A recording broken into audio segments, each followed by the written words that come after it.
예, 여러분 안녕하세요. 벌써 일주일이 훌쩍 지나가면서 여러분들 보고 싶었는데 또 이렇게 만나게 돼서 반갑습니다.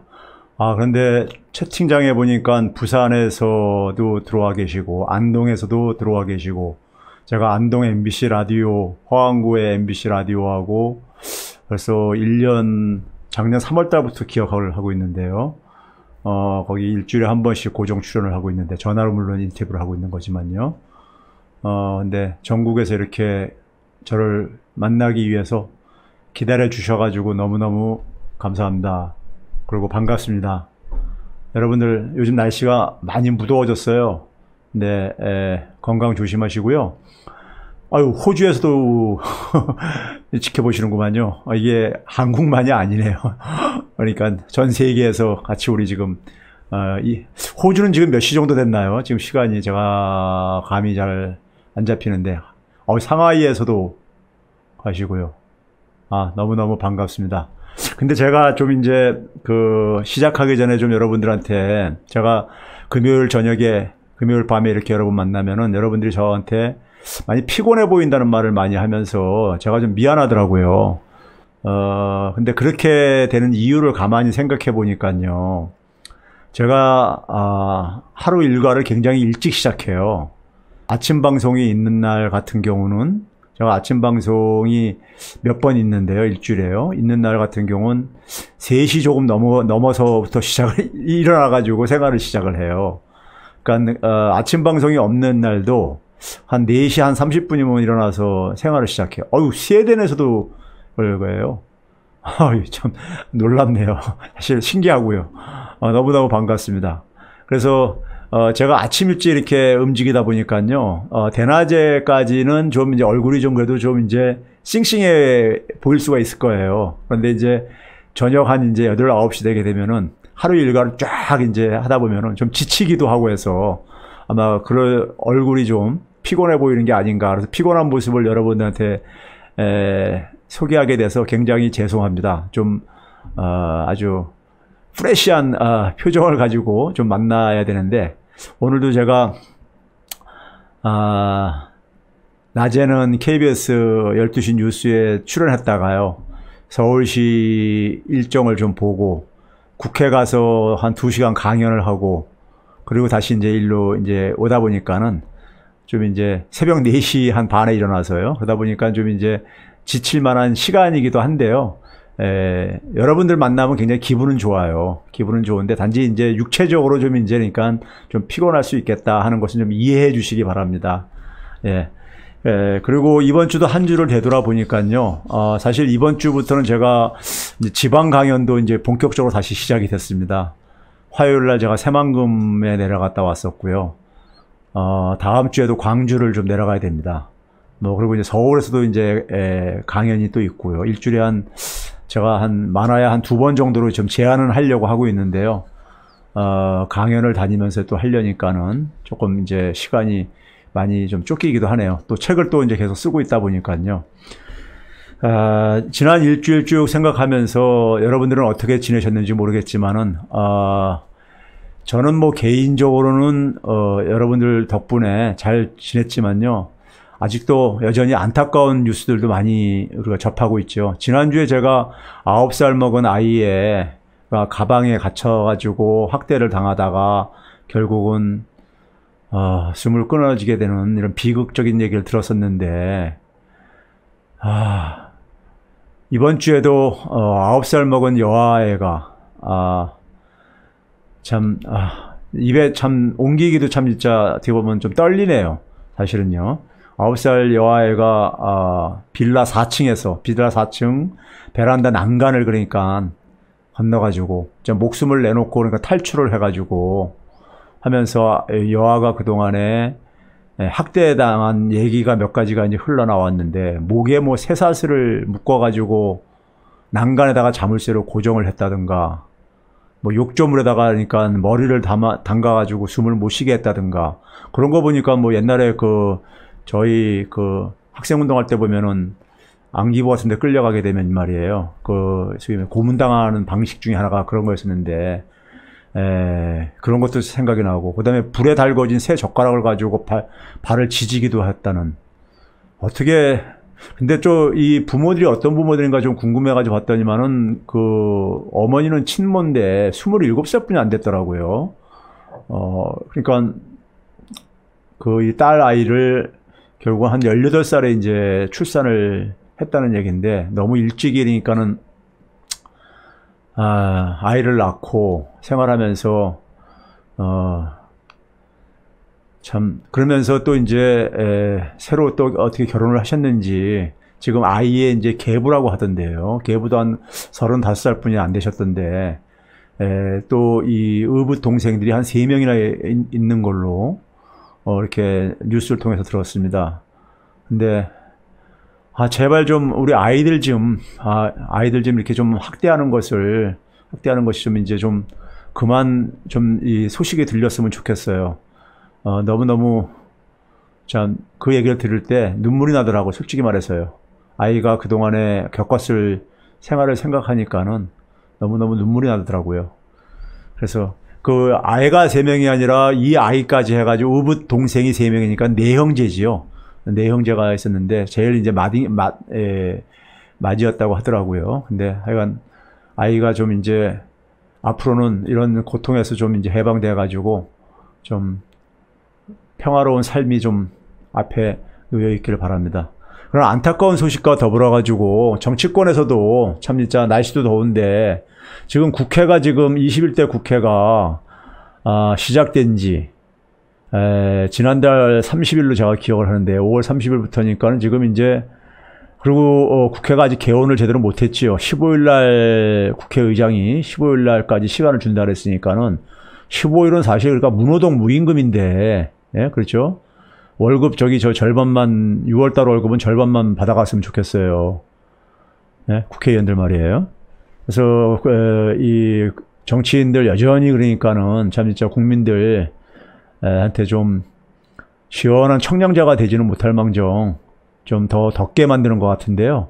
근데 그런 과정 속에서도 한 가지 저는 사이다 같은 소식도 한 가지 있었던 것 같아요.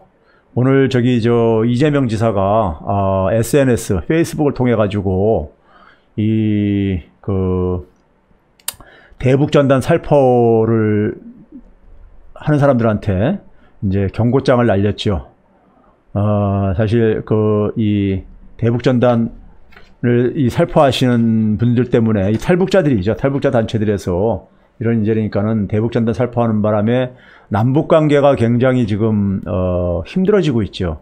힘들어지고 있고 남북 관계 힘들어지는 건 둘째치고요. 이 접경 지역에 사시는 주민들의 생명에도 굉장히 위협되는 하나의 이런 일입니다. 2014년에 실제로 그런 일이 있었었죠. 대북전단 그러니까 띄워보내니까 북한에서 이 총기를 그러니까 난사한 경우도 있었었고요. 그런 걸 알고 있는데, 근데 이재명 지사가 한반도 평화 위협을 하는 행위로 규정을 하고서는 대북전단 살포에 대해서 이거를 그러니까는 어떤 법을 동원을 했냐면요, 이 도민의 생명과 안전을 위협하는 사회 재난 행위로 이제 규정을 했어요. 사회 재난 행위로요. 그래서 재난 및 안전관리 기본법을 동원을 해가지고 접경 지역을 그러니까 이제 위험구역으로 지정을 하고요. 4개 이제 그러니까 그 지역을 김포, 고양, 파주, 연천을 지정을 하고요. 그리고 여기에 이제 관련 법 3가지를 동원을 해가지고 위험구역을 지정을 하고 그 지역에 아예 출입 자체를 금지시켜 버렸고요.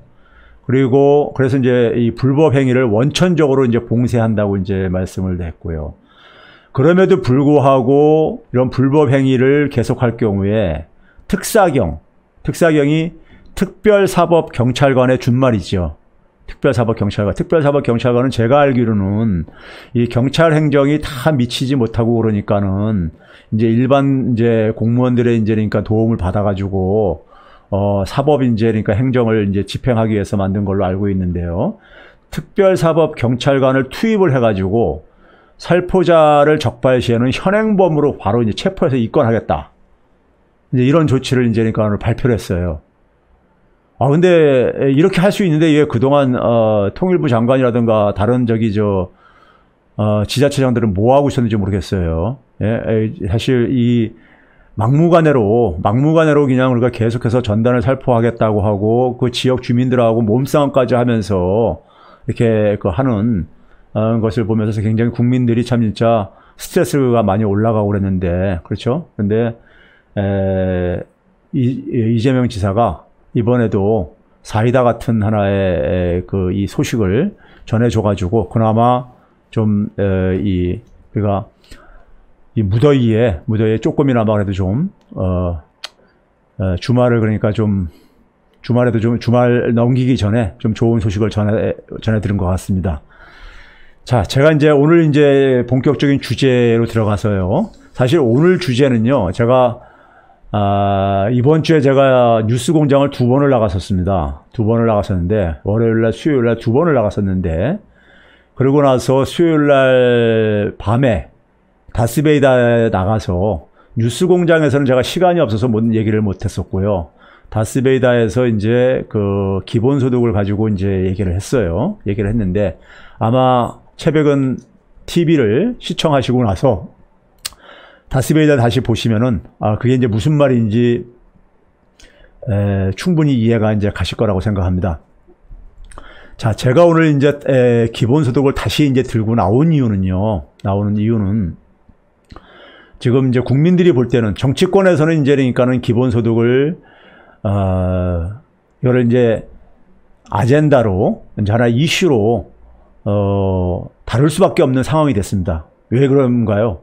그러니까 5월 달에 긴급재난지원금을 국민들이 경험을 하면서 그러니까 여기에 대한 굉장히 기대감이 높아졌고요.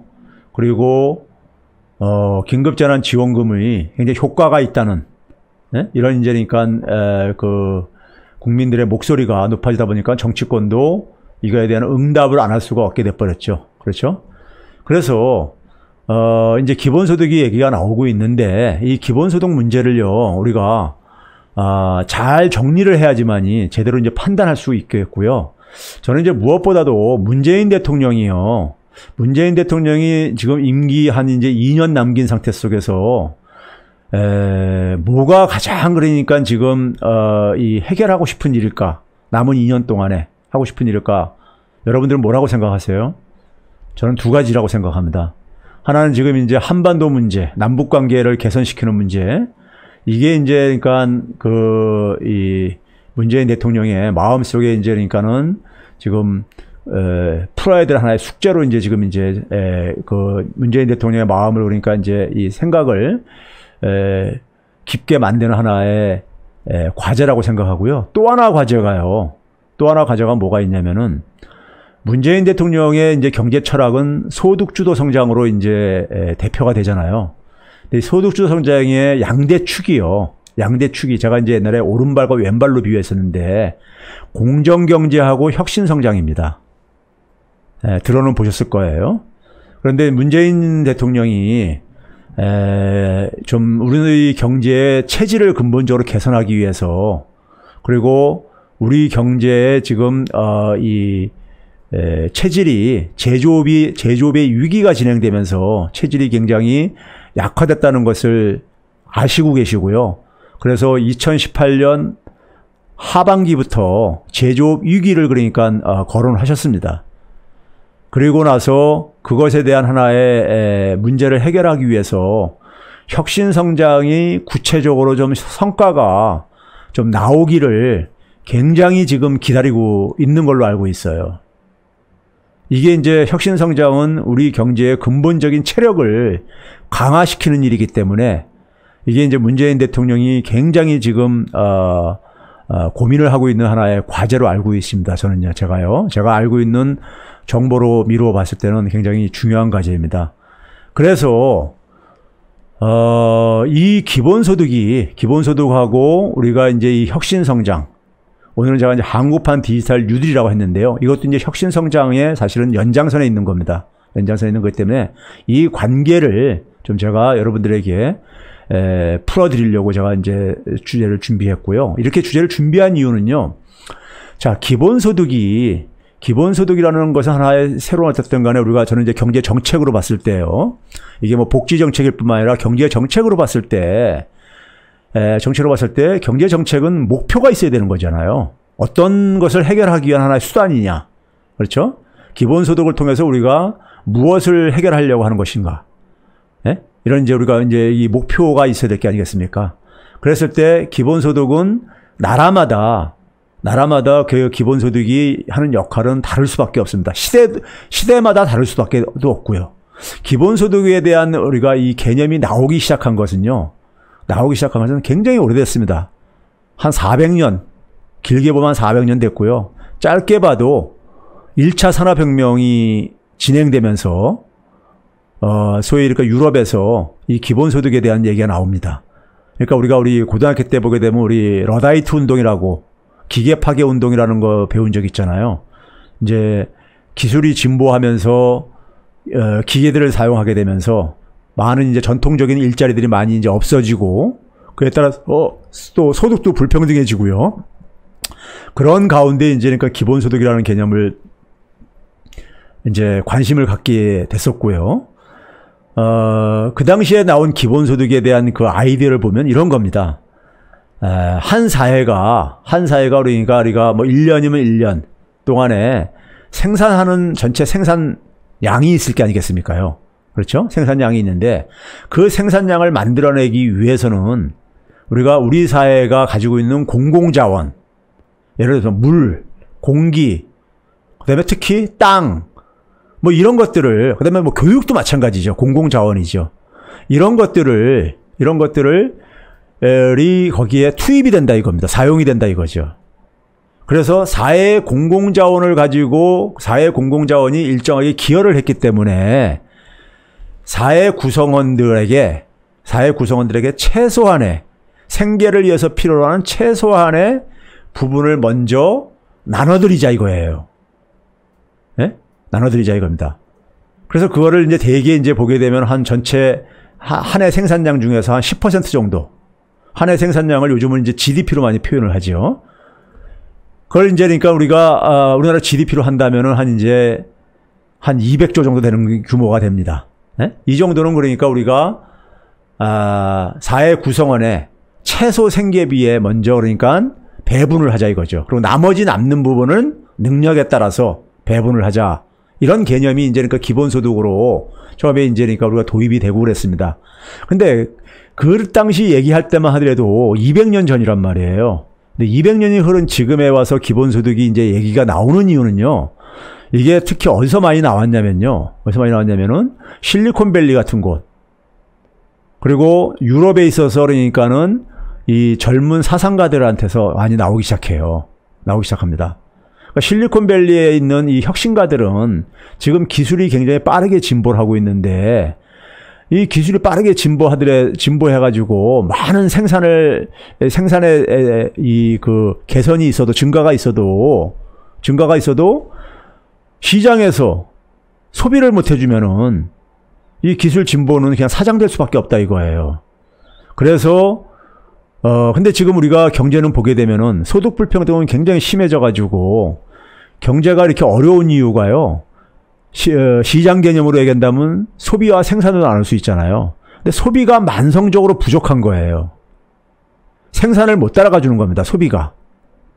왜 그렇겠습니까? 사람들이 소비할 만큼 충분한 소득을 확보하지 못하니까는 이게 이제 생산을 소비가 못 따라가 주는 거죠. 못 따라가 주는 건데 지금 만성적인 소비 부족이 지금 이 장기 저성장의 중요한 원인입니다. 즉 소득 불평등 같은 경우가요. 원인이거든요. 그러면은 그랬을 때 이제 그러니까 우리가 이런 상황 속에서 특히 더군다나 지금 자동화 기술이 굉장히 빠르게 지금 변하고 있단 말이에요. 우리 주변에도 보게 되면은 저희 동네에도 뭐 며칠 자고 일어나면요 무인 가게들이 막 생겨요. 샌드위치 가게, 그 가게 이름은 제가 뭐 소개 안 하겠지만은 딱 열었는데 깔끔하게 해놨는데 무인 가게예요. 무인 가게. 네? 무인 가게예요. 그러니까 뭐 주인도 없고 종업원도 없고 그러니까요. 그냥 진열장 안에 그러니까 상품들만 있는 그러니까 이제 샌드위치 같은 것만 진열되어 있는 뭐 이런 가게가 이렇게 흔하게 이제 우리가 보일 정도로 이 자동화가 전통적으로 사람이 하던 노동력들을 많이 지금 대체해 가고 있죠. 이런 상황 속에서 이제 그러니까 우리가 이 기본소득을 이제 우리가 어떻게 이제 그러니까 우리가 받아들여야 하느냐 하는 이제 이 문제입니다.